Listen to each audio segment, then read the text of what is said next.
And we are live. Alan?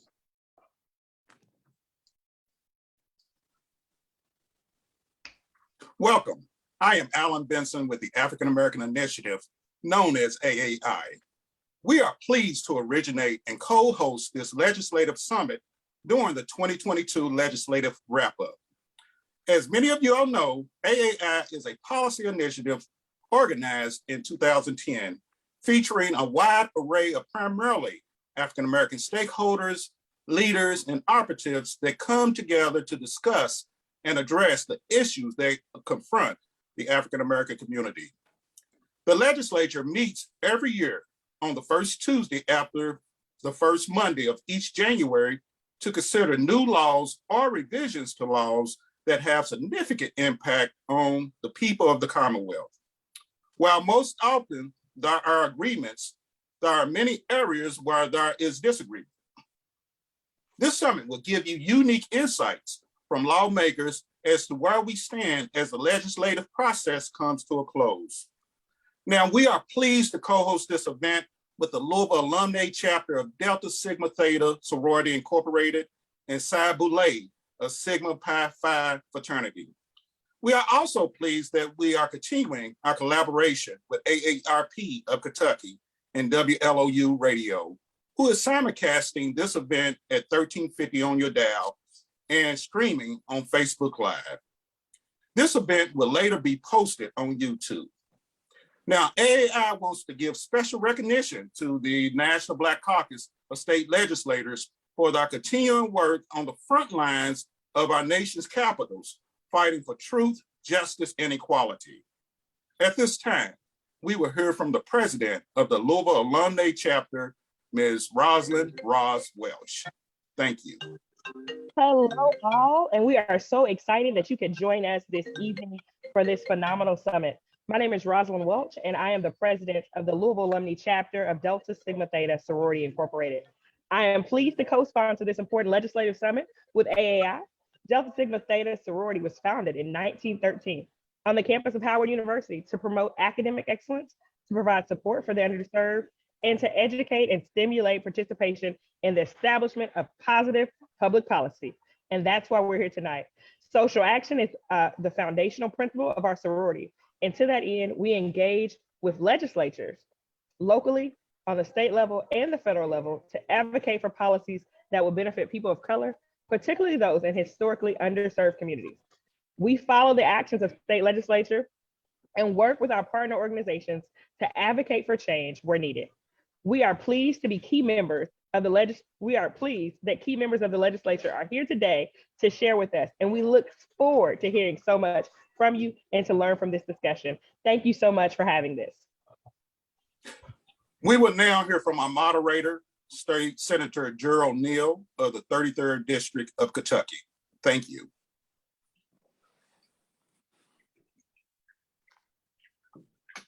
You're muted.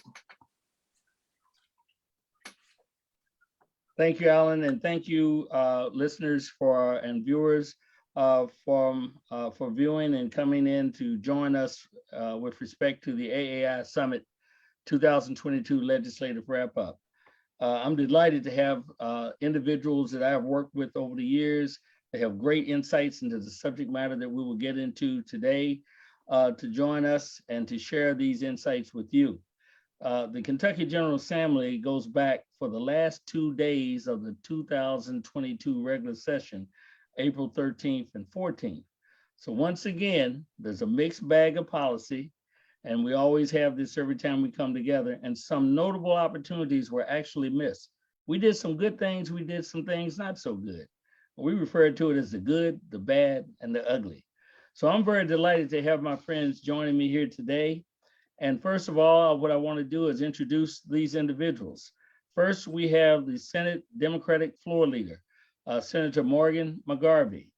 He represents District 19 here in Louisville. Secondly, we have Representative Joni Jenkins. She's a House Democratic Floor Leader, and she represents District 44 here in Louisville. Additionally, we have my good friend, Senator Reginald Thomas, Senate Democratic Caucus Leader. His district is 13, and that's in Lexington, Kentucky. And we have also my good friend, Representative Derek Graham. He's House Democratic Caucus leader, and he represents the 57th district in Frankfort, Kentucky. And of course, we have Representative Pamela Stevenson, who represents District 43 here in Louisville, and Representative Katura Herron, who represents District 42. So we have a full house here today, and we are delighted to have you and to have them because we have a lot to talk about. We have a lot to talk about, but before we go there, I'm going to start with Senator Morgan Mcgarvey to give us sort of insight as to how this thing that we call a legislative session has impacted him. And I'm going to ask each of our guests to go right down the row to get a sense of what they feel about what we just went through and as we wrap up. Senator Mcgarvey. Thank you, Senator Neal. I appreciate the introduction, appreciate the opportunity to be here. Wow, this is what we call the long session. The reason we call it the long session is because this is when we do the budget. The budget is the state's ultimate policy document. It's our moral document. But this session had more to it than that. This session started with the once in every 10-year process of redistricting. I think that set the tone for the session. And I'm going to talk about some of the good things we did, but I have to say my overall impression of the session, it was a missed opportunity. Starting with redistricting. Redistricting was an opportunity for people to come together, to finally get rid of the partisan gerrymandering that's been going on in Frankfort for so long and allow for a nonpartisan redistricting commission to draw fair maps. Instead, 2 of the 3 maps that were drawn are under court challenge right now. And I think there's a much more transparent way we could have done that. I mean, people think redistricting is technical government stuff, but it's not. This is how we are represented in our government. It's actually the part of the foundation of how every session for the next 10 years is going to go. Didn't start off on a good note. I think it was a missed opportunity. Then we get into the budget. This is a budget year. Again, this is the big one. We can talk about our values all we want to, anywhere we want to. But unless we put our funds behind it, then a lot of times it's just words. This was a once in a generation opportunity for us. We have a $2 billion surplus in this budget. We have a projected $2 billion surplus in the next budget. We have $5 billion in federal infrastructure funds. We have $1.3 billion in American Rescue Plan Act funds, right? This was the time that we could have left our mark. This was the session when we could have said, you know what? People might not remember exactly what we did here this year, but 20, 25 years from now, they're saying that's when Simmons College really started to grow. That's when we had universal pre-K. That's how we lured this company here, right? Now, if I'm going to sum that up, Senator Mcgarvey, yes, I would call it missed opportunity. Missed opportunity.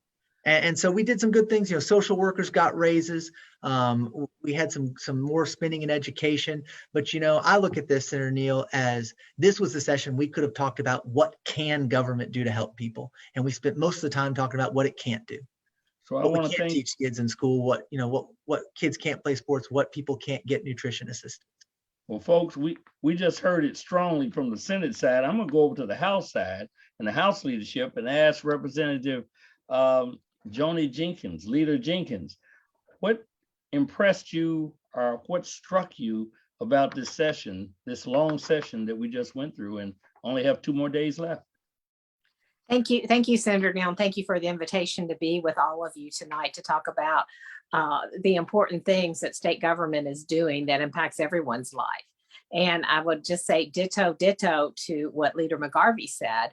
We started out with redistricting, and the House version of that is now in court. I see it as a really way of nullifying voices. When we looked at the plan that they unveiled in late December, what we found were that women's voices were nullified. That in Jefferson County, it didn't have to be the way they redistrict, but instead of having 4 majority districts, we have 3. We took 4 incumbent women who were strong advocates on the floor and put them in 2 districts together. My district changed so drastically that I'm not running for re-election now.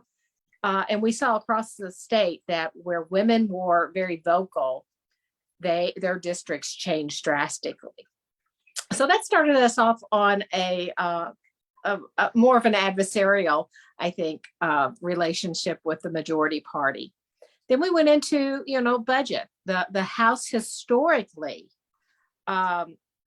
released their budget early. Traditionally, what happens is the governor has his State of the Commonwealth and budget addresses, and then he unveils his budget. That House felt that it was necessary for them to jump ahead of the governor. So we saw a budget leave the House very, very early in the session, and then it sat for about 2 months over in the Senate. And it was, there were good things in the budget, but it was a time of missed opportunities. We had more historically, my cat is messing up my picture, sorry. We had the opportunity to, that we not had since I'd been in Frankfurt since the late 90s. We had the opportunity to really make bold investments into our state. Under the leadership of Governor Bashir, we had a great economic year. Revenues were up despite the pandemic.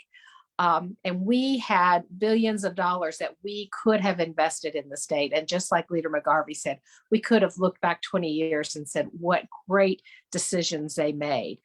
And we could have debated where we could best use those resources. Was it in education? Was it in infrastructure? Could we have made sure that every Kentuckian had clean drinking water? Could we have opened up the state to broadband?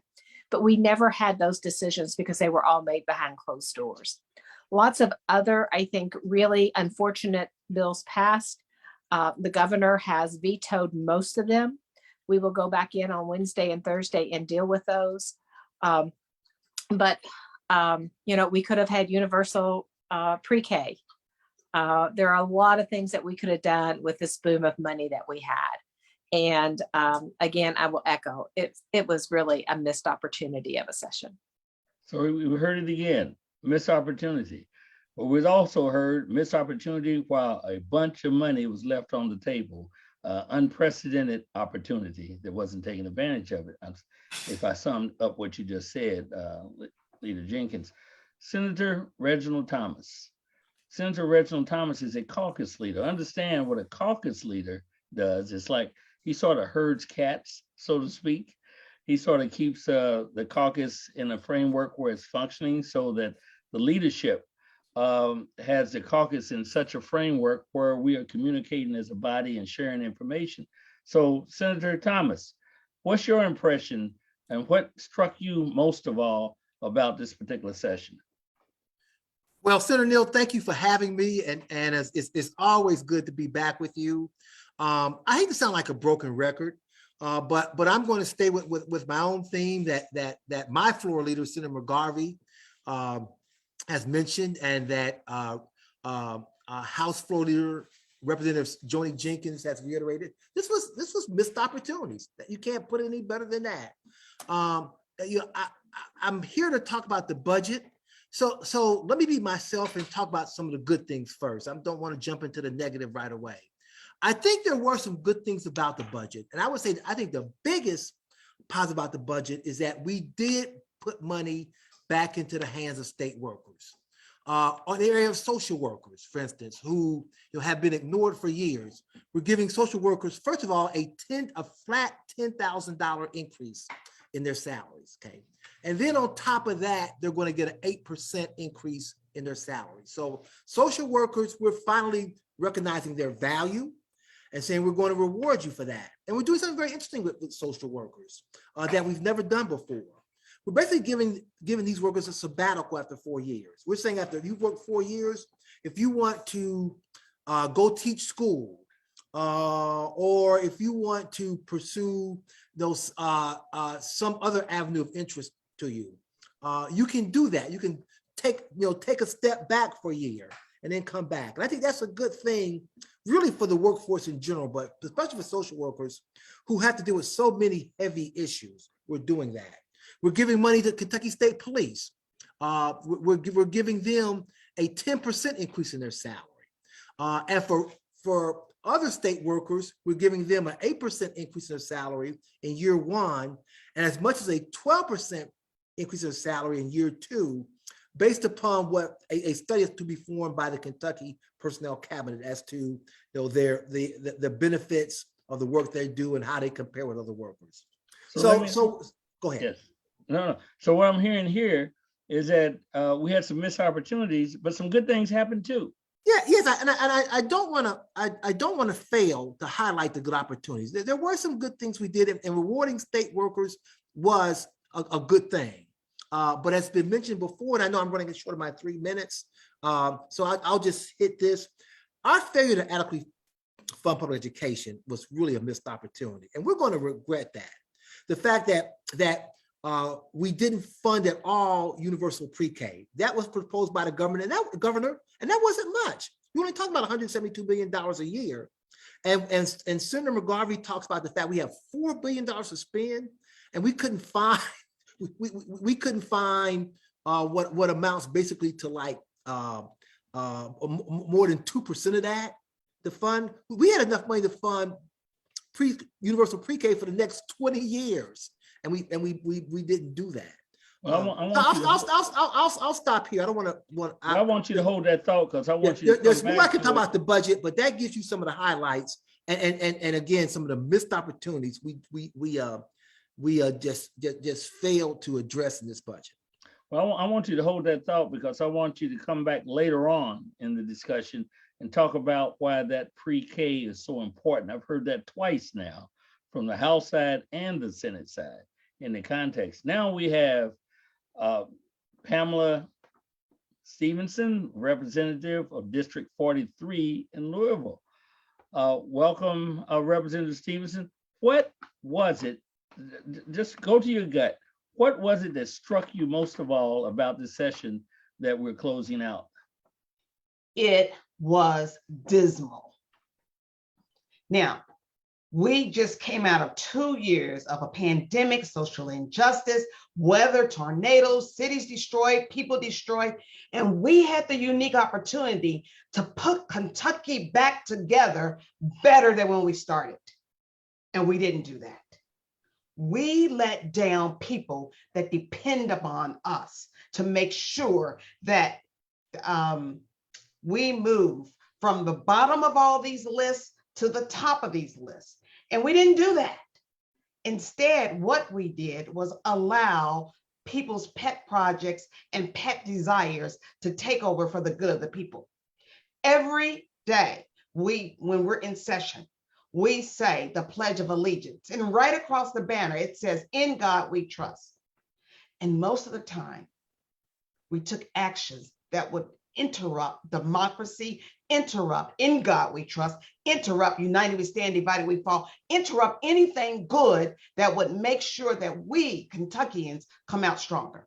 So it's dismal because we did not take care of the people, and we could. And they've been hanging in here with us for years because we didn't have the money. People that don't have good drinking water, they waited for us. People that don't have broadband, they waited for us. People that don't have jobs, they waited for us. And they waited, and we have it, and we failed. Well, it seems to me that I'm getting a theme here. I'm getting a sense of this, but I got to go to Representative Derek Graham, because he's been there for a while. He's seen it. His district encompasses the Capitol. I would like to hear Representative Graham, the caucus leader in the House, Democratic caucus leader. What struck you most of all about this session? You're on mute. My top colleagues touched upon it. You know, I'm an educator, taught for 27 years. And we know through studies that if you invest in the early years, that kids can perform no matter where they come from.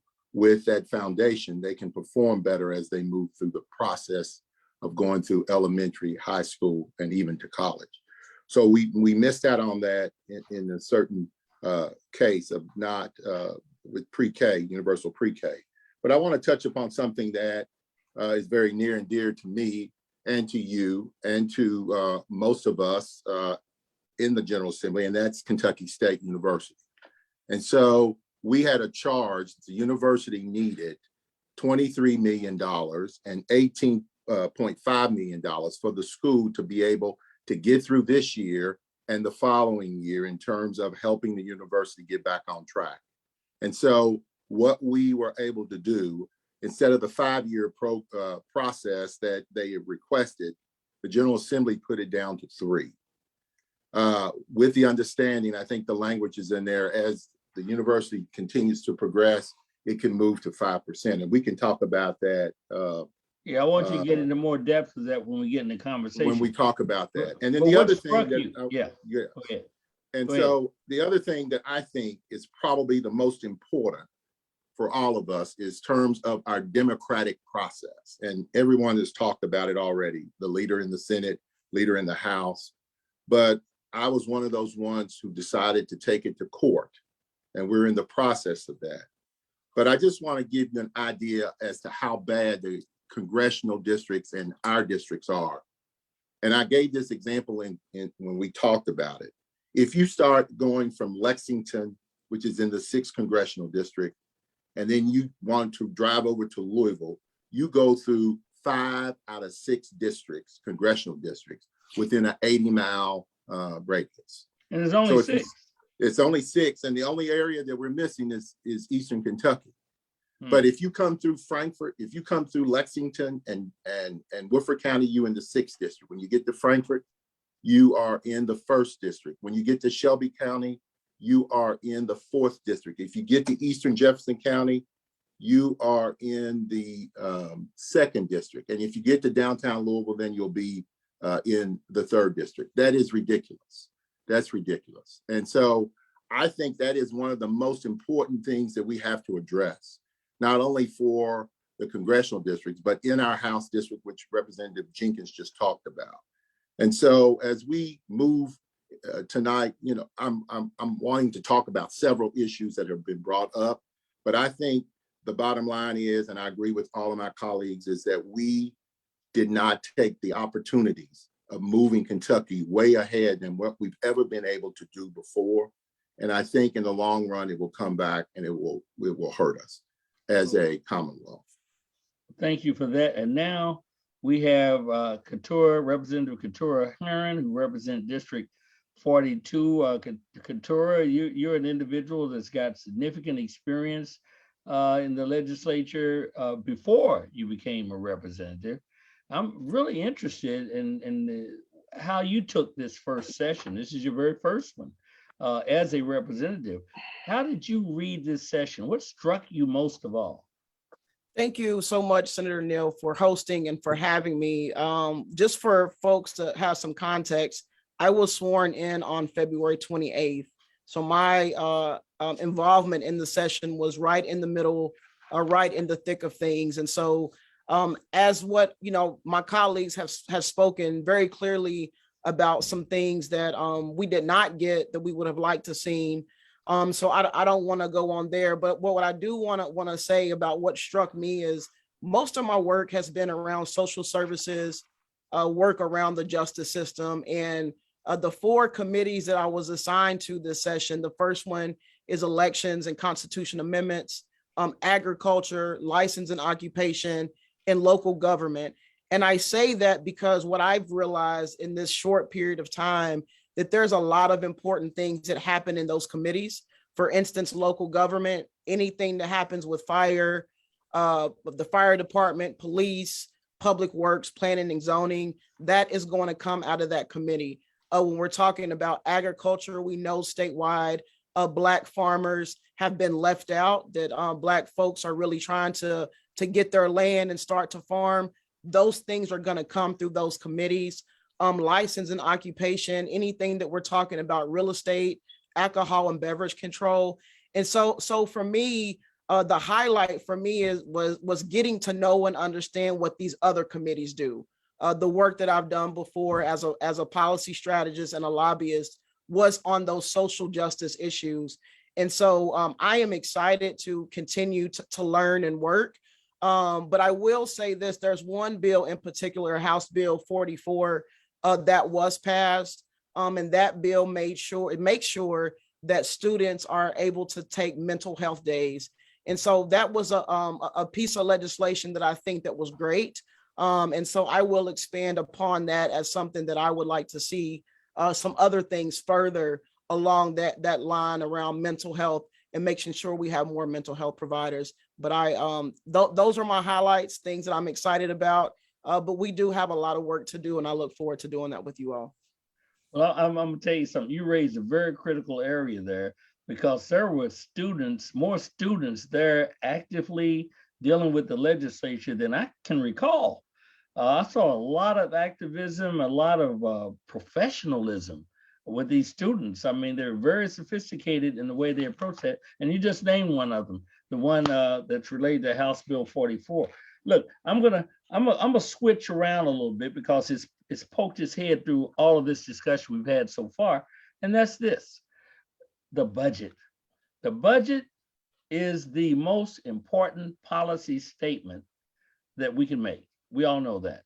It reflects our values.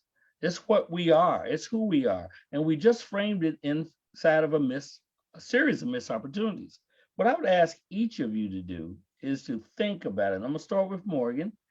I want you to think about, what was it that was so egregious as it relates to the budget, and or where it missed the mark, in other words, shortfall.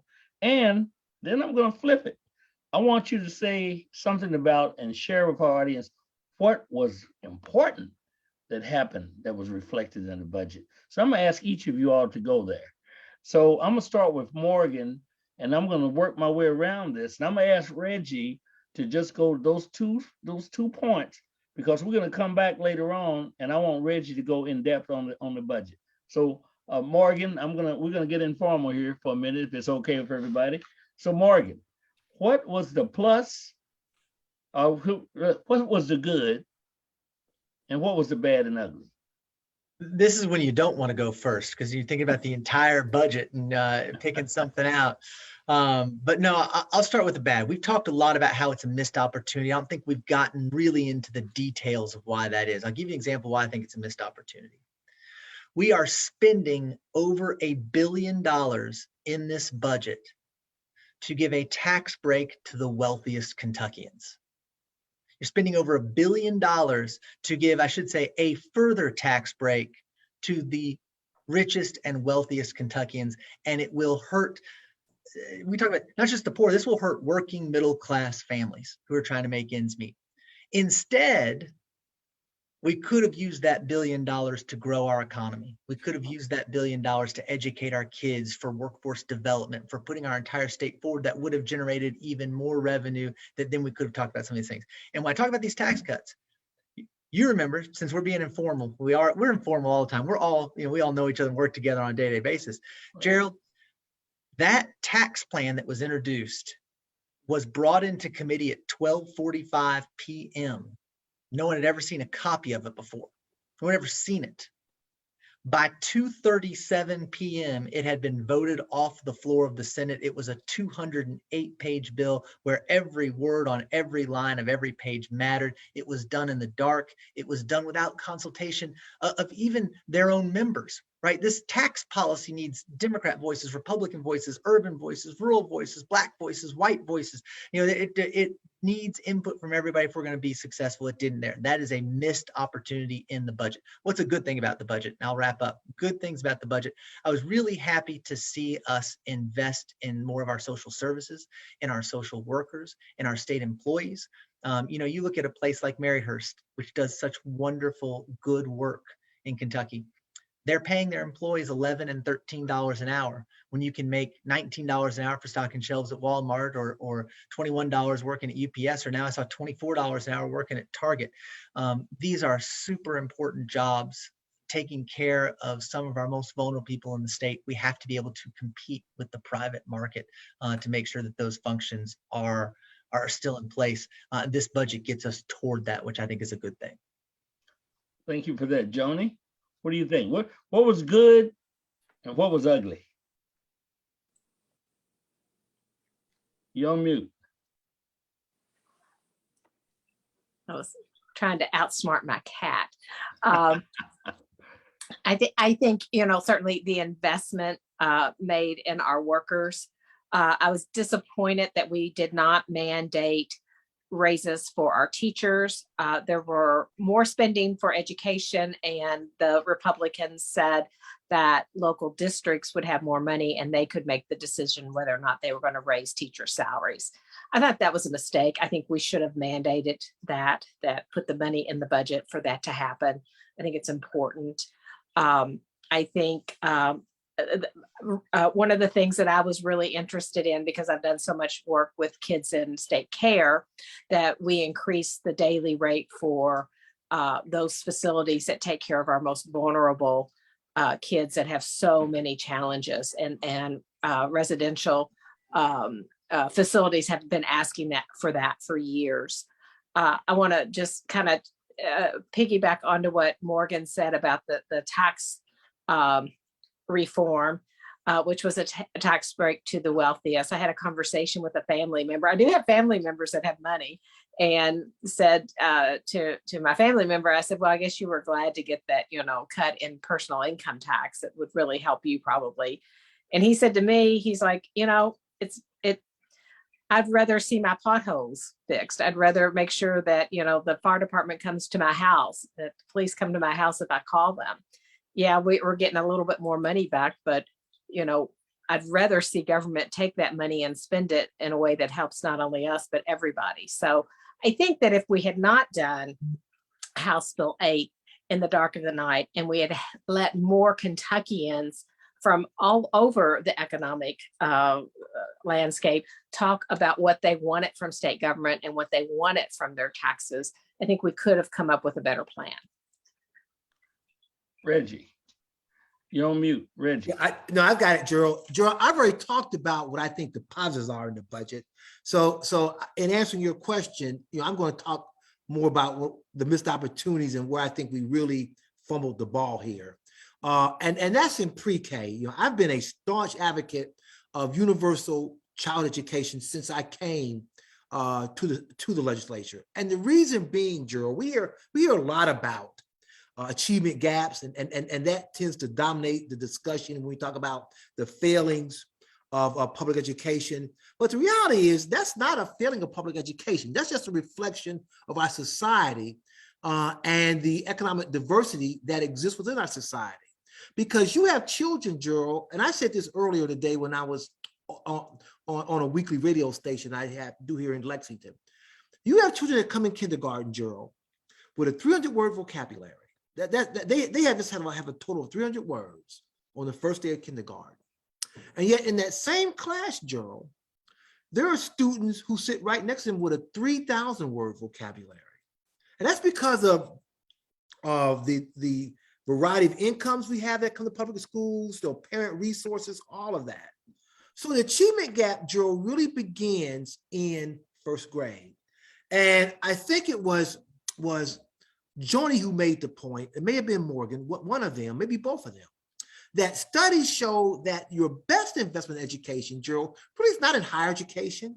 It's in early child education. That's what your education experts tell you, that if you get children in there early and teach them, you know, the alphabet and how to read and how to begin working with numbers, that's the biggest payoff for you. And those studies show that those children go on first of all, have better health outcomes, are more likely to graduate from college, are more likely to have higher income. So the earlier you get them into school, the bigger and better payoff it is for our society. And I think the worst thing we failed to do when we had the money to fund early child education was to not do that. And we're going to pay for that down the road. So I think that's the worst missed opportunity in my opinion. That pre-K piece is what I'm hearing, right? Absolutely, there's no question about it. That we really failed Kentucky. Since we're talking about education, we really failed Kentucky on this one, because the price tag isn't that much, and the payoff is enormous. We're only talking about $172 million a year to send 4-year-olds to school. That's all. You know, and I don't want Morgan's point to be missed. Morgan's made this point. I think if we don't listen to it, we're going to miss it. We have $4 billion to spend. $4 billion. Okay. And yet, Gerald, truthfully, we're setting aside $2 billion of that for a rainy day fund and for a tax cut to the wealthy. I mean, we're basically saying we're going to give 50% of that money for a rainy day fund. We got to fund the rainy day fund, but we don't have to fund it in record numbers, which is what we're doing. And we certainly don't have to give the wealthiest Kentuckians an additional $1 billion. Why do you think they're doing that? Oh, Why do you think the Republican leadership in the House and Senate have come together to embellish the pockets of the rich and not take advantage of taking care of deficits that we know the most vulnerable in our society are subjected to? Why? Because, Gerald, regrettably, that's what Republicans in this country do right now. That's what they do. You see it on the federal level. Hopefully Morgan will see that. I know Morgan will see that next year when he gets elected to Congress, but you see it on the federal level. You see it throughout various state legislatures here in this country. That's what Republicans do. So Derek, Yes. you raised the question of Kentucky State University. Yes. And you outlined some of the things that had to happen, that did happen. Yes. And I want you to go over that briefly, but is it enough? Well, it is not enough if you base it upon, if you go back and look in the 1990s, what Kentucky State was appropriated by the General Assembly. What we were able to get was basically money that is probably at that rate, which is probably less money in terms of spending. But at this point, we focus on what the university said they needed to do. They're working with CPE. CPE will be working with them over the next 3 years. The understanding is within the legislature, if the university is moving forward, then they can be within that 5 years range. But if you look at the things that Kentucky State is well noted for, they were not funded for. Let's look at the nursing program. It's one of the most successful nursing programs in the state, 100% rate in the last couple of times that the students have taken their nursing test. And yet they're in a building that was probably there, Senator Neal, I don't mean to call you out from how old you are. Well, but it was probably there. Derek, gonna get you in trouble. But it was probably there. I know it was there when I was there, which is almost 50 years ago or 40 years ago. And so they need new facilities. And initially it was in the last budget, previous budget, biennium budget, but then it was cut out, I believe, by the Senate. And so those are the things that prevent the university from moving forward. To highlight the major areas of the university that do extremely well and well noted across not only the Commonwealth, but across the country, such as our fishing. I'm having a moment here, Gerald. Well, let me take you somewhere because I want to frame this piece because I think the listening audience ought to get this. First of all, Kentucky State is underfunded. And has been underfunded in terms of its land grant. In terms of its land grant programs since 1890, it's been underfunded. It's been underfunded each and every year in terms of the general budget. Set the land grant aside. They did an assessment not recently that showed that over a 20-year period, if you go back to the base payment or the base allocation 20 years ago, that Kentucky State's only had in excess of that $17 million. $17 million. That's exactly right. That is, well, don't let me go there. And what I was trying to think of was the aquaculture. The aquaculture program is one of the best in the country and well noted. And what that aquaculture program does, it not only works with on campus, but it works with farmers to produce those things that can be utilized at the aquaculture center for those the fish that they produce and work with. And so the university the one thing that the university does not have, where the comprehensive schools across the state they are supported by their regional legislators. But Kentucky State is unique because it's centered between the UK and the University of Louisville. And so those two are the biggest institutions, as we know. But the focus is not on those central Kentucky areas, which Kentucky State can serve, because you have the two research universities right there in between it. But the university has, as you have said, has not really adequately been funded over the years. And we know that. We have the figures, we see that, we know that. And so, you know, as we move forward, I think the state legislature also has to look at what we have done over the years, not over the last 10 years, not over the last 20 years, but all the way back at the beginning of the university. And so that's something that we need to address as legislators, and we need to remind our colleagues of what they have not done in the past. Well, let's be clear on this. We got to be clear on this. The problems at Kentucky State University were visited upon by the General Assembly's lack of doing what has been right by virtue of that historic institution. So it's a General Assembly problem. And Kentucky State, notwithstanding, has actually moved forward exponentially in terms of its retention rates, its graduation rates, its enrollment rates, and yet they try to push this piece on in Kentucky State. They cannot defend their position. Pam Stevenson, let me, in the same framework that we're talking about, the good, the bad, and the ugly. We want some good in here because we're talking about a lot of ugly here, and there's a lot of bad here. Tell me some good. I know you got some good. Well, the one thing that I appreciate about the budget is we discovered going through this process that the elderly in our community were on a year-long waiting list for Meals on Wheels. And that was taken care of. If you've lived a whole life and contributed to this community, you shouldn't be hungry at the late hour. That's a good thing. The other thing that was good is there were a lot of people who depend on us that are disabled, differently abled, and we put some extra money into the budget so that we can expand our mental health services and our services for those who can't do it by themselves. So those are two good things. Don't ask me for a third. Okay, go to the ugly. Okay, the ugly is the process. If this last year, 2 years hasn't taught us anything, is we live in a global world that every country is connected to another country and every state is connected to another state. And we have not taken the actions that we need to take so that our children can compete at the global level. If you look at all the actions we took, our children, first, they won't learn what they need to learn soon enough. Then secondly, they'll go out into the world not knowing their history because they won't be taught. And then third, we're depending on them to make the difference, to think their way out of problems that haven't even been created yet.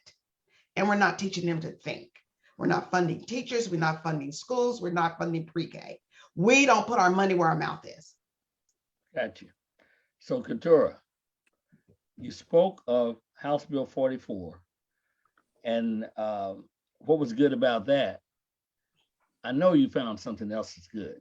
I'm looking for good now. I've heard so much bad and ugly out of this legislation. I'm searching for good. Yeah, I think good. Yeah, I think Leader Jenkins took the other thing that I really thought that was good was increasing the amount of money for our kids who are in our foster care or our state facilities who are in state's care. I think that that's super important to make sure that, you know, those folks who are taking care of our young people are getting the things that they need. I know that you said good, but one thing that I want to lift up as far as missed opportunity is I'm not sure how many folks are aware of this, but in Kentucky, we've had 6 different juvenile justice commissioners since 2016. And so that has been under both leadership of a Republican governor and a Democratic governor. And so what I would have liked to seen in the budget was some funds and money put for our young people who are impacted by our juvenile justice system to put money back into communities, and to have some money and funds for overall violence prevention. I think that that is a huge missed opportunity when we talk about gun violence and overall look at what has happened through the pandemic, and just life in general. I think that those issues have risen up to the top. And I think that there's a false premises that that is just in our urban communities, but it is all across the state. I'm from Richmond, Kentucky, and the amount of violence that we've seen in that community. And so I would have liked to seen some funds and money going to some of those initiatives. So I got something good. I got something good. I've been searching, you guys, you're killing me. Look, $2,000 for clerks that work on the judiciary side all over the Commonwealth, plus 8% on top of that as of July the 1st raise. Now, that's good. I don't know if it's enough, but that is good. Would you all agree? All right, family. I found something. Okay. Yeah, so Gerald, Go ahead. I'm coming back to you, Reggie. Here's what we're gonna do now. We're gonna all sort of punch in wherever you want to, depending on who's speaking and this issue that comes up. But I want to start with Reginald Thomas because I want him to do a deep dive on the budget, and we can play off of that because the budget is probably the most significant document we have. Then perhaps we can get into some of the other bills that affect things otherwise. But Reggie, if you lead us there. Okay, Joe, let's change the topic just slightly. We've talked about the education, the budget. We've talked about issues involving social services, foster care. I want to spend some time talking about economic development. And again, I want to talk about it from the standpoint of what an opportunity we missed. The governor had proposed $250 million for economic development to look for new sites for major projects. As all the people in Louisville know, we're in the process now of developing a $5 billion electric truck plant just 45 miles south of Louisville, down 65. You know, that's going to employ over 5,000 people. You know, you can't even imagine how many spin-off industries you'll have from that, supplier industries and the jobs that will produce. I mean, that's going to really move Kentucky forward in terms of job improvement and our standing as one of the top electric vehicle manufacturing centers in the world. Okay, so the government said, look, we're running out of sites. We need to find new sites. I want to propose $250 million. The budget that we are sending back to the governor now just eliminated that entirely. What they replaced that $250 million with $46 million that's parceled out among different counties. Now, there's nothing wrong with giving counties the right to develop their own industrial sites, but the problem is they can't build big site potential, you know, with $1 million here, $500,000 there. You know, they may be able to fund some jobs in the area, which is a good thing, but given what we've seen here in Kentucky, and what this Ford plant is going to do for us, I mean, we're really missing the ball here, because there are other similar Fortune 500 companies that see what we're doing in Kentucky and say, hey, let me give a look to Kentucky. Let me look at it. Tell me how have we missed the boat? Because this budget doesn't provide for enough funding for us to develop big site operations. As I said, it parcels that money out instead, and only 46 million of that, as opposed to 250 million of that, among different counties throughout the state. Yeah. Well, let me just say this, that I think you're right about that, but someone else may have an opinion about that too.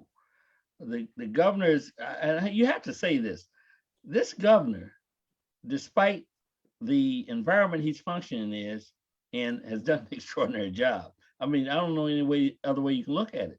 I mean, think about it for a minute. You have a House that's controlled by the other party of the governor, the Republican Party. Governor's a Democratic governor, and a Senate that's has a supermajority as well. yet the governor is in a pivotal position and has brought more economic development to the state through the use of his office. I can't remember a governor's ever done that at the level he's done it. Does anybody have some research and some information that can show something different here?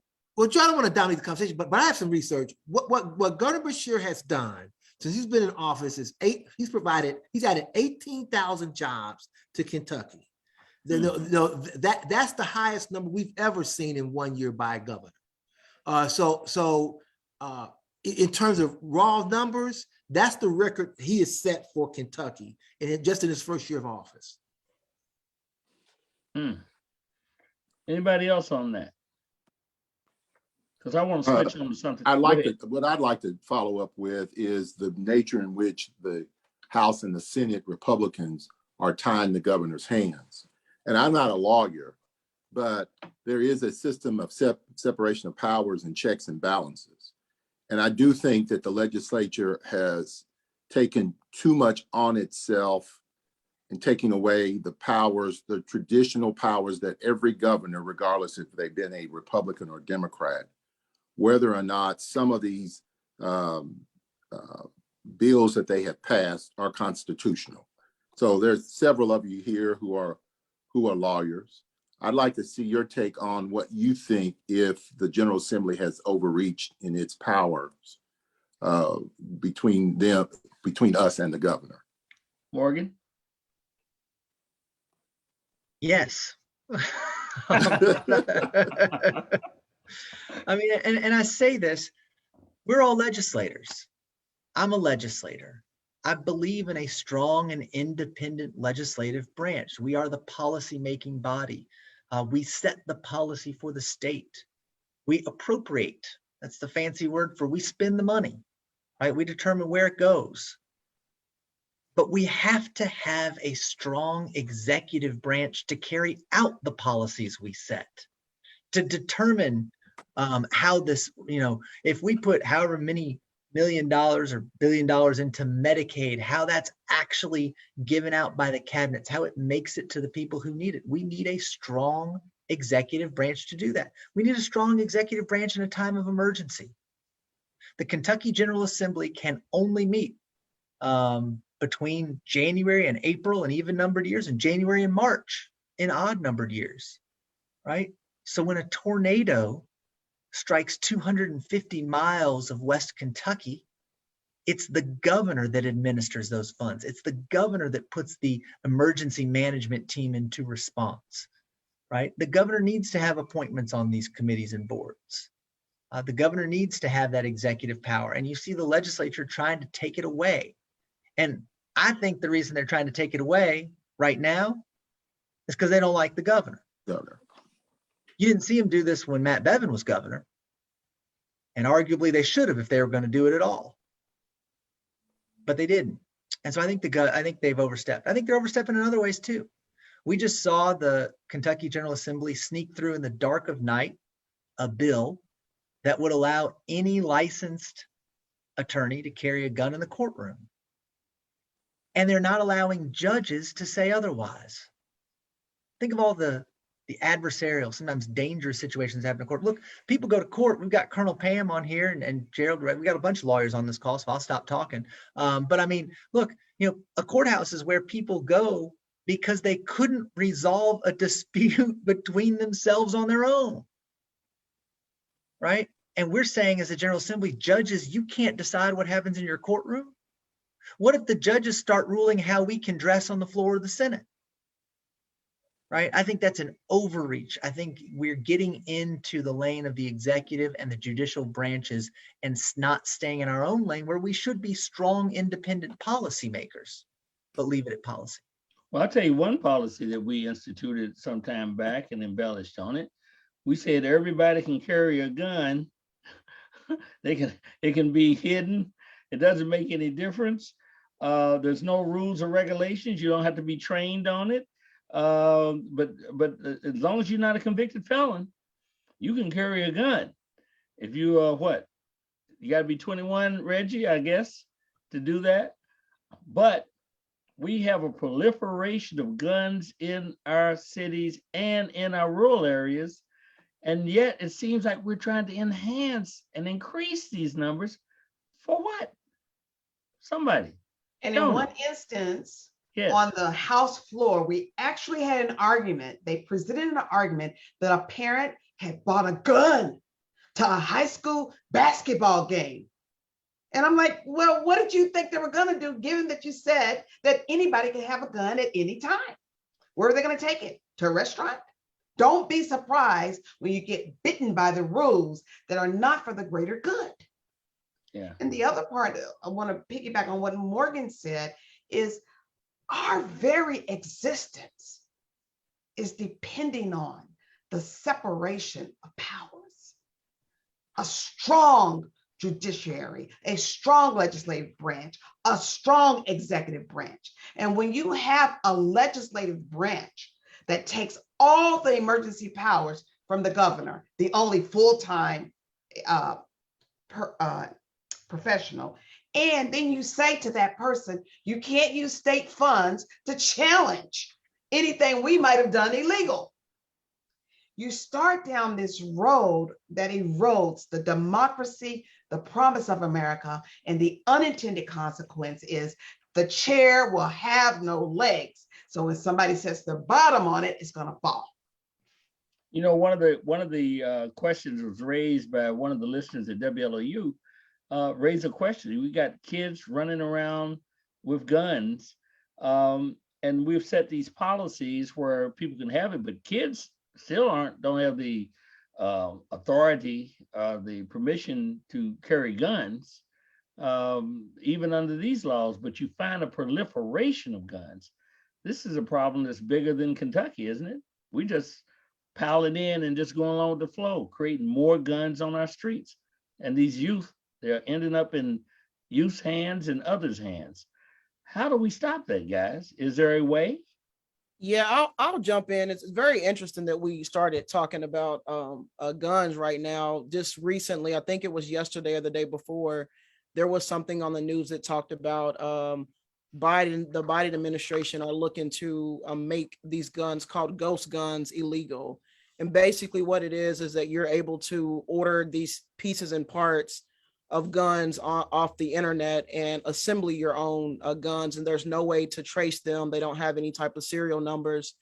And I say that and bring that up because there was a bill passed this session that basically said that if the presidential administration passes any gun bans, that we in Kentucky would not listen to that, or we will not follow those laws. And so I can't remember what bill number that is, but I think that they obviously knew that something was going to be coming down the pipe.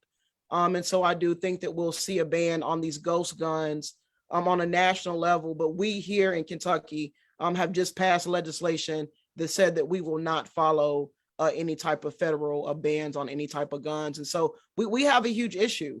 We know that guns are getting into the hands of people. You talk to some folks and they say they carry guns because they don't feel safe. You have other folks who are carrying guns and are committing crimes.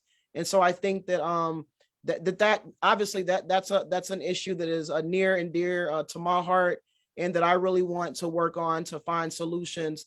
But I think that one of the things is that we have to know and understand that the structural racism that specifically has been plaguing our Black community is a reason why we're seeing an increase of such crime and violence in our communities. And so, for example, here in Louisville, we know that our community centers have been closed down, libraries have been closed down.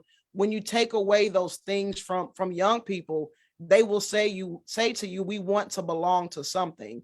And so we have to figure out how to make sure that our communities are having the things that they need, so they're not turning to violence and to crime.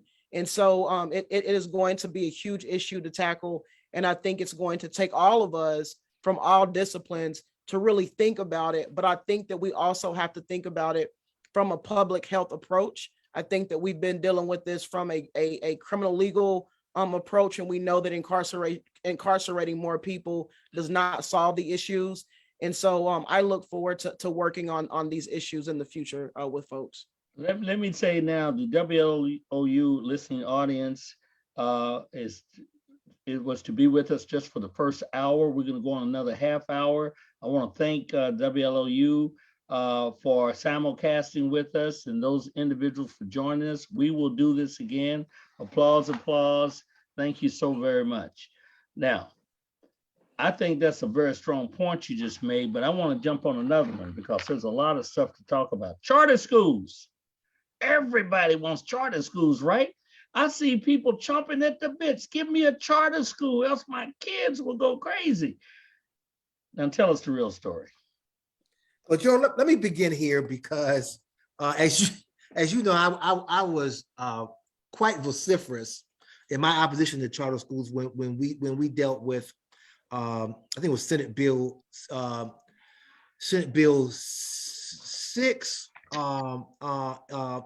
in the Senate. And now House Bill 9. Yeah, House Bill 9. Joe, here's the problem with charter schools, I'm gonna try to limit my remarks to 3 minutes.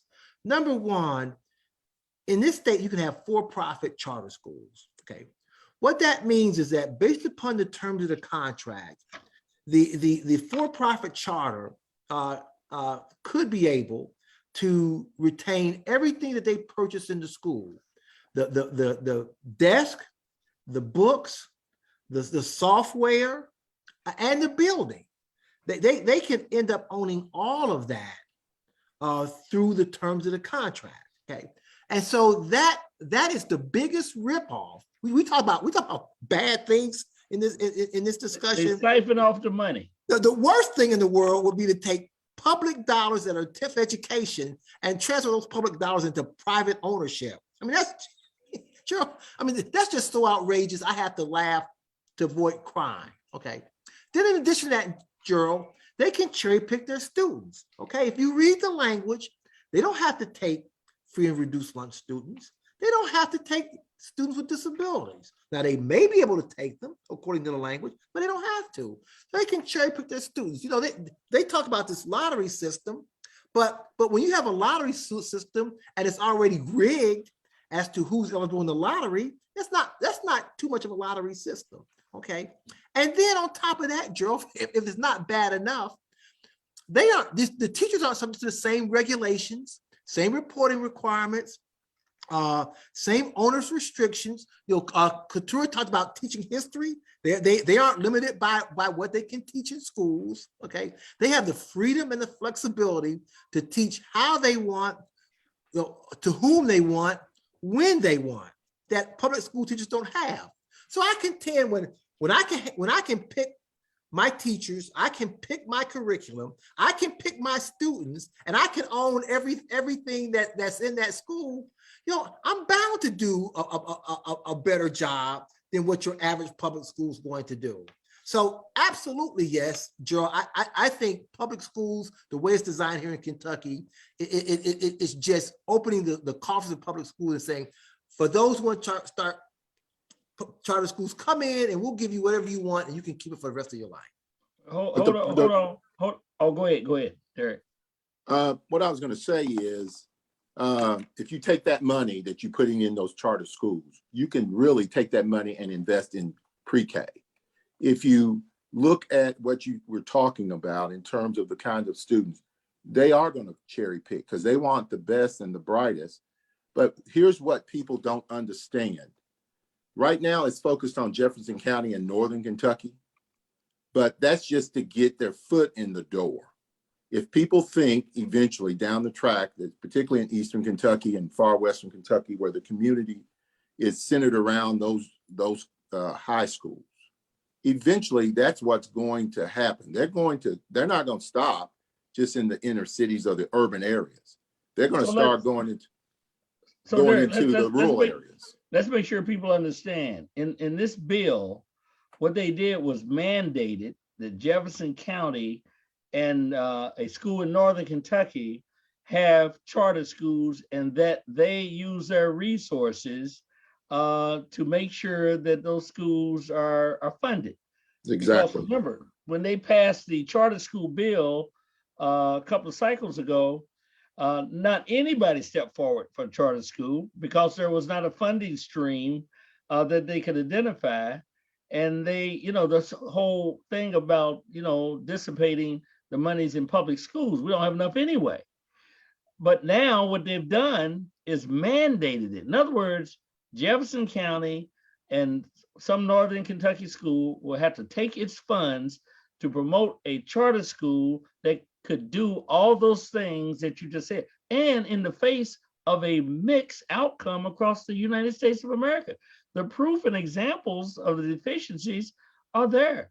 And there are some charter schools that are uniquely situated to be successful and useful. But to do it in the way that they're doing undermines public education. I think that's the argument. It sure does. And there's but history of them. It's history across the river in Ohio where they had to revamp that because they found out that the funding that was being appropriated was being misused and was not towards the schools per se. So we know that there are problems there with charter schools. We know that. Stop. I found something good. I've been looking. Wait, I found something good. Senate Bill 276, sickle cell disease legislation. Emily's Law, young lady who had sickle cell disease, actually was a page of mine who succumbed to sickle cell disease. The National Black Caucus of State Legislators. This has been one of the things that's been on their plates for a number of years. They passed this in Tennessee. They called it the Terrence's Law. Now we've passed it in Kentucky. And what's good about it is that now they have to take another look. The Medicaid folks, the Human Services, they have to have input from folks who deal with this and try to make life better, and the research, that whole piece. Now they're gonna have to consider that and make an assessment of expanding the coverage so that we can deal with more people. That's good stuff. But then again, here we go again. CRT, critical race theory, Senate Bill 1. And remember, there was Senate Bill 138. There was those two House bills that were just absolutely idiotic. I mean, they were on their face. You knew that this was just a contrived attack on public education. It was about censorship and other things.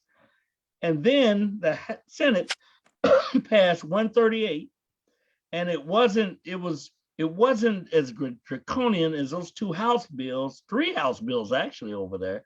I mean, just ridiculous bills. And then the Senate bill didn't go anywhere. And then all of a sudden comes Senate Bill number 1, and Senate Bill 138 ends up in the language and piggybacks on that bill. And now look where we are. We passed Senate Bill 1, we got Senate Bill 138. It also raises questions about censorship, Big Brother, mandating what happens in district schools and so forth. What is you all's take on this? Come on, my head is still spinning from that. Come on, somebody's got some insight on that. Well, it goes against what the Republicans have always talked about. Less government is the best government. And yet, in these terms of these two bills, it is government controlling what our social studies teachers and our English teachers, because those are the ones that will be dealt with, because you talk about many of those issues. The one thing that we want our kids in high school is to be able to eventually to research and establish on their own what we call critical thinking skills and analyzing, learning to analyze. Those are the most important things in a high school, particularly in middle school too, is when it really starts. But you want kids to be able to research and find and be able to come to conclusions. And it may have different conclusions or different opinions, but that's what you want. You want a student to be able to research and decide for themselves. What they're asking teachers to do is you're going to be limited to a few publishings or speeches that are much more political in nature, which is okay, but they're all institutions. I mean, they're all materials that the kids need to be able to reach out to, regardless. A teacher should not restrain them to certain amounts of articles or books. They need to learn and to research on their own because that's what part of teaching is about, teaching kids how to be analytical, how to be critical thinkers. And so you limiting that because some teachers will be afraid to teach subject matters that they have taught over the years now because of that. And then what about education independence? That's the whole purpose of our kids going through public schools, or if I don't have anything against private schools or parochial schools, my kids went, but we made that decision and we paid for it. The taxpayers should not pay for for private and parochial schools or pay for charter schools, which are limited as to who they will take based on what they think will make them look good. So it's the educator in me, and I've been in education for over 30 years, and I see and I know what's going to happen. And I wonder if this bill, the charter school bill per se, once again, is constitutional, because as you stated earlier, the Constitution says we must provide for public education in all communities of the Commonwealth of Kentucky. And I'm just waiting for the courts to look at this to see if this piece of legislation is unconstitutional. And I'm not a lawyer, but I do think it is unconstitutional. And that goes back to all you lawyers who are on this panel. He's not a lawyer, but he plays one in the classroom. Hold on. I see right now he's trying to position himself on this lawyer thing, but we're not going to let him do that. Look, here's the deal. We got to figure this out. Louisville, for instance, help me now, gives disproportionately its tax dollars back to the general fund. Now think about it. We take we raise $100 and we send that $100 to Frankfurt, but we only get maybe $67 back in value out of the general fund. And yet, is there a war on Louisville in the legislature? Somebody explain this to me. Joe, from Lexington, let me weigh in that for you. You give them money, and then they go to war on you. What's I told going you and on? Morgan privately. Well, let's look what the legislature did. I want you and Morgan to weigh in on this. Okay, one, they told your city council. I don't know what you call your urban your city Metro Council. Your Metro Council. How to operate. They set down rules for your Metro Council, and then if that wasn't enough, they set down how often your school board can meet. I mean, that is just unbelievable that they are now controlling your two major operations of government, your legislative part of your government and your school board. So I want to hear from you and Morgan what you think about that. Is that big government again? Wait a minute. I want to throw it. I don't believe what you're telling me. You mean that happened in the legislature, and the party in control, which is for small government and decentralized and local government and freedom and all that stuff. I've heard 5 or 6 big government moves. No, I know I didn't hear it. Correct. Joe, you can't make this up. You can't make this stuff up. What they did to you Louisvillians. They tell you how your Metro Council can operate and how often your school board can meet. I want Joni to tell us. I want Joni to tell us about this war on Louisville. I want her to tell us what that is all about. Please. She's had to fight that fight in the House. She's done a hell of a job in doing so. Go ahead, Joni. Well, there were 3 bills that y'all have alluded to that really singled out Metro Louisville. First one is House Bill 314, which 20 years post-merger for us in Louisville, the Republican legislature decided that it's time to disrupt merger. I filed a resolution to say, look, we need to decide this at home.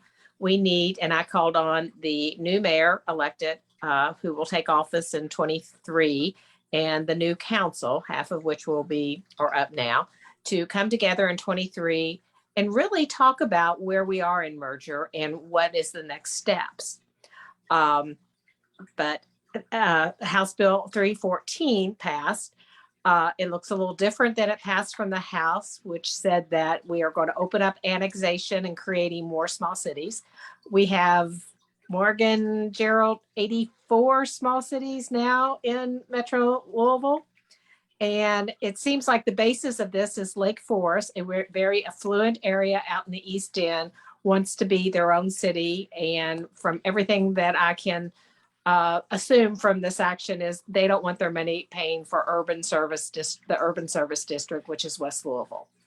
The Senate even went further and said, everybody can annex except for West Louisville, which I think is really, really interesting. And lawyers can tell me if that's even would pass muster constitutionally.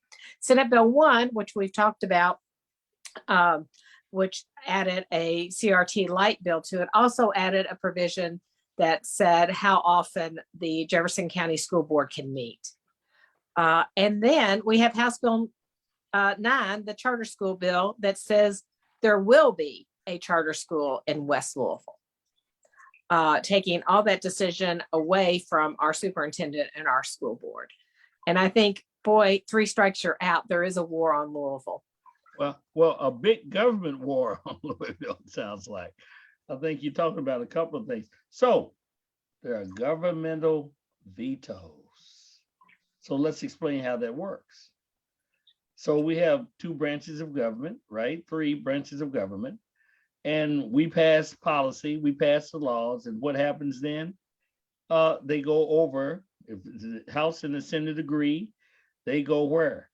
And remember, the people in charge of agreeing are one party, not the party I'm in. If they agree, then it goes to the governor, and the governor can do 3 things, one of 3 things. He can either sign the legislation and it becomes law. He can not sign the legislation and it can become law, or he can veto the bill. So we have a number of vetoes from this governor, which are going to come up in the next 2 days, the 13th and 14th of April. So somebody tell me that we've been saved by some vetoes from some of these things I've been hearing here. Who wants to go first? Gerald, I'll jump in real quickly and just say, we talked about legislative power and increasing legislative power. I think this is an example of where the legislature has increased its power and potentially to a detriment. When the governor vetoes a bill, all it takes is a simple majority of legislators to override the governor's veto, right? So if a bill passed, it had a simple majority of votes. That means that basically the governor's veto is not worth as much as it should be. And here's why it's not worth as much as it should be. Legislative districts are what? They are drawn by legislators. Back to the first thing we talked about on this program, redistricting. The redistricting is done in a partisan process. Hey, look, when Democrats were in charge, Democrats engaged in partisan redistricting. Republicans are in charge, they're engaging in partisan redistricting. Because it's partisan, oftentimes these districts don't as accurately reflect everyone in Kentucky. The governor's veto is there to veto legislation, and there should be more than a majority override because the governor is elected by the majority of the people in Kentucky, right? And so I think that a lot of the governor's vetoes will be overridden when we go back in by the majorities in the legislature. Maybe not all of them. I'm hopeful that a couple of them, where the governor has highlighted the exact problems with some of these bills, that the legislature will listen to some of the constitutional arguments, some of the legal arguments, or just notice that the governor caught some of the things that were snuck in there at the last minute. But it will be very difficult, given the makeup of the General Assembly right now, with supermajority Republican caucuses, to override. It will be very difficult to sustain the governor's vetoes with supermajority Republicans. So can you think of one bill that might not escape the veto blade? To a bill we've talked about, House Bill 690. I mean, that amendment was snuck in there in the dead of night. There's no way that bill would have passed unanimously through the House if people had known what was in it, including the Republicans. And 690 so, meaning, if you recap, sorry, House Bill 690 was the bill that snuck on the amendment, put it on a fair, that's what they do. When they sneak an amendment on, they put it on something non-controversial, right? And so it was snuck on a non-controversial bill, and it allows any licensed attorney to carry a gun in the courthouse for whatever reason, right? Even if you're not there as a lawyer. If you're there getting a divorce, you can now carry a gun as long as you're a licensed attorney, according to the statute. The judge can't do anything about it. I think the governor's pointed out the problems in that bill, and I hope the legislature listens to those problems. We get some real debate on that bill, and that maybe the governor's veto will remain. I know Derek Graham has some concern about lawyers carrying pistols in the courtroom. I've heard his, I got his piece on that one. Well, so Pam, tell me, what is it that we should do next? Oh, go ahead, Derek. Oh, I was just going to follow up. I think the possibility may exist that some legislators who have gone home and this charter bill that we passed and the governor has vetoed it. I hope the governor is on the phone talking to people from rural areas across Kentucky, particularly Eastern and Western Kentucky, because if you look at those small communities, the high school is the center of the community. They back their athletics. It is the center of those small communities.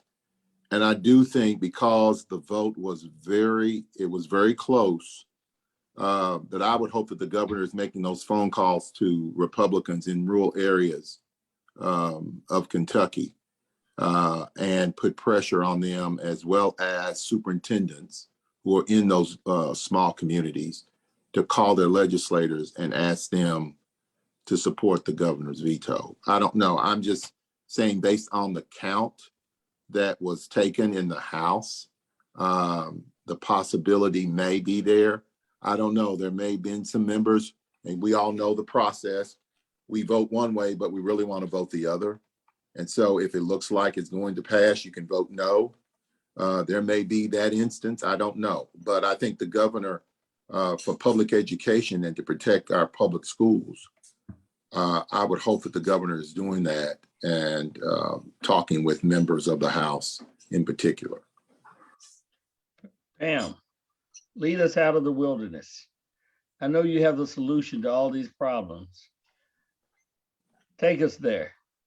Well, it certainly is not watching more Little Women of Atlanta. But here's the thing, all our rules were set up so that citizens can engage, so citizens can read the bills, so citizens can say, this is how this impacts me. And if you notice, most of what we've done this session, a lot of the bills didn't come in until they were about to be voted on, so that the legislators could read them. They waived the rules so they could get it through in one day. We've got to stand up and say no more. Everybody can do something. You might not be able to do everything, but don't disengage. You've got to be willing to say, stop. There was a gentleman that was in Iowa, and the senator from Iowa was having a town hall with his constituents. And this gentleman said to the senator, the US senator, why were you guys so mean to that lady? He was talking about Justice Jackson. And the senator said, yeah, they were pretty mean, but I didn't do that. He said, sir, you've been there for 30 years. You could have stopped it. You can stop it. Hold your elected officials to account so that when you pass on this community to the next generation, there's something to pass on. Well, I'm so glad you raised that piece. Ketanji Jackson, the newly confirmed Supreme Court Associate Justice. I mean, outstanding. Keturah, what do you think about that? I mean, it's huge. It's amazing. You know, I am glad that we can now say that there will not have to be another first when it comes to a Black woman serving on the Supreme Court. But I mean, to be able to live at this time, to witness it, to see it on TV, I mean, it's something that we will be able to talk about for years and decades. And so it's a great feeling.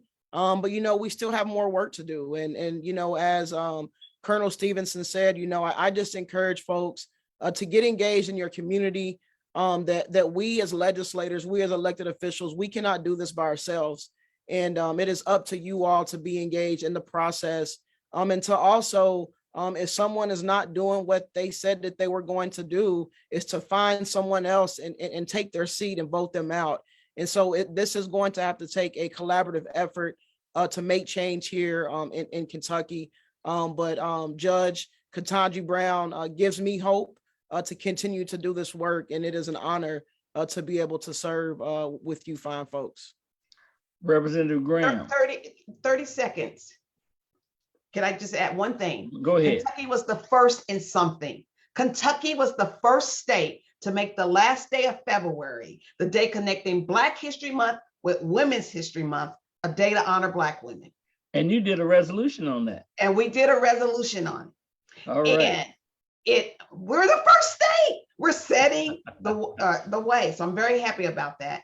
And the way you honor Black women is to honor the women in your life. So everybody's included. Well, I've done a wonderful job. Ask my wife. No, don't ask. Representative Graham, take us there. Where do we have to go from here? You're on mute. I think that what we have to do is try to find common ground. And what people don't understand is that we all have almost the same needs and the same wants. We may be in different socioeconomic positions, but I do think most people are good people and most people want to do the right thing. And if we can get beyond color and just look at us, each other as human beings, I think we can make this happen. And I think we have shown that it can happen. In the 1960s, people who were opposed to integration eventually changed their minds because of what they saw from the press, which leads me to this. I'm very concerned about the press corps and what they report on what we're doing. When I first arrived there were the press from all over the Commonwealth, from far west to far east, as well as the major newspapers. And now, even with here in Franklin County, the State Journal doesn't cover us every day anymore. Well, and so I think that keeps information from people, from that disseminating of information. That's what helps a democracy to be strong, is a press that provides the information to the people. And the last thing I want to say to this, state employees, retirees, have not had a cost of living increase in 11 years.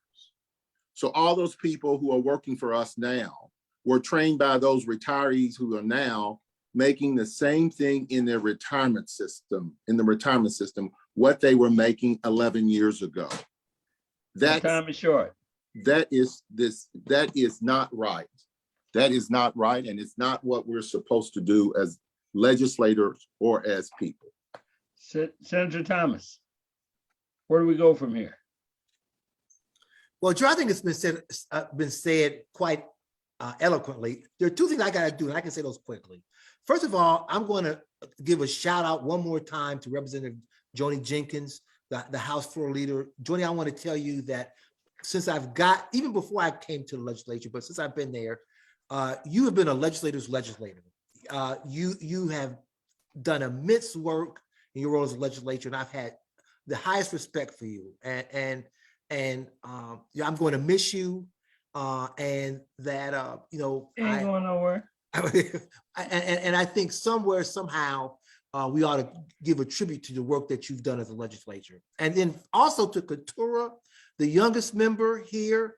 I've known Keturah for a long time. Keturah, I want to tell you that I look forward to serving with you as a colleague of mine in the General Assembly in the upcoming future. Welcome aboard. Representative Joni Jenkins, where do we go from here? Well, I got to tell you, it's been an honor to lead this caucus. I have been so proud of the House Democratic Caucus as well as the Senate Democratic Caucus We are in super duper minorities, and every caucus member punches above their weight every single day. They fight back. They fight for working people. They fight for kids. They fight for everybody who is in the shadows in our society. I'm quoting Hubert Humphrey a little bit there, but I could not be more proud of them. We need to add to those numbers. We need to, in this next election cycle, look very, very hard at who's representing Kentucky. And if you're in an area that doesn't have a Democratic state rep or state senator, you need to get out and work, because this caucus and the Senate caucus are working every day to do what's right for Kentucky. And it's hard work, but they're up for the battle. I could not be more proud of my members. I told you she wasn't going anywhere. Didn't I tell you all that? And that's a blessing. Senator Mcgarvey, you have the last word. No, I just want to piggyback on everything everybody else has said, and what my dear friend, mentor, colleague, partner in crime, sister in arms, Joni Jenkins said. We don't give up.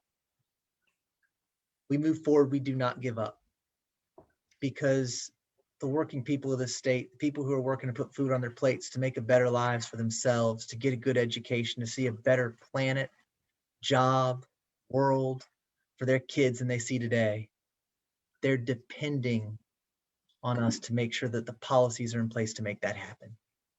And what we do is, whether you live on a rural road or a city street, right? We come together, we don't give up, and we carry forward a positive message of hope that our government in this country, in this state, is a government that can do things to help people if we have the people in place willing to do the work. Well, there you have it. There you have it. I want to thank my guests. You've heard it fresh. You've heard it raw. You've heard the good, the bad, and the ugly. And we're talking only about the 2022 legislative wrap-up. So I want to thank my guests, Senator Morgan Mcgarvey, Senate Democratic Floor Leader, Representative Joni Jenkins, House Democratic Floor Leader, Senator Reginald Thomas, Senate Democratic Caucus Leader, Representative Derek Graham, House Democratic Caucus Leader, Representative Pamela Stevenson, District 43, and Representative Keturah Herron, District 42. I'm Senator Gerald Neal. Thank you for being with us. And now, my good friend and our real leader, Alan Benson. Thank you, Senator Neal. On behalf of the African American Initiative, we would like to thank you for tuning in to this very engaging conversation. Now, to see our current and past AAI summits and conversations, please go to our Facebook page, our YouTube page. Again, thank you and be safe.